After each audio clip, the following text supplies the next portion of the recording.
My wife, Sarah, had this peculiar habit. She only ever wore her bright red lipstick on days when I wasn't around. At first, I thought it was just a coincidence. Maybe she had important meetings on those days, or was meeting up with her girlfriends. I'd come home from a business trip, and the faint, sweet scent of cherry would still linger in the air. The trash would have a tissue with a perfect lip print, but when I was home on the weekends, the lipstick stayed in her makeup bag.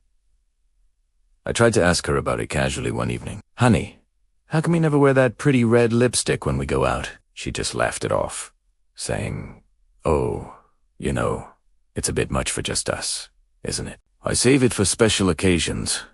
But what special occasions happened every time I was away? The questions started to eat at me. My mind began racing, connecting dots that I hoped weren't there. The late-night texts she'd quickly hide. The sudden need for privacy on her phone and laptop. One day, I told her I had a 3-day conference out of state. I packed my bags, kissed her goodbye, and watched her wave from the door. But I didn't go to the airport. Instead, I checked into a small hotel just a few blocks from our house. The next morning, I woke to a coffee shop across the street from our apartment building. I sat there for hours, my heart pounding with a mix of fear and dread. Around noon, she walked out. She was wearing a beautiful dress I'd never seen before, and her lips were painted in that brilliant, telltale red. She wasn't heading to an office or meeting her friends. She got into a car that was waiting for her.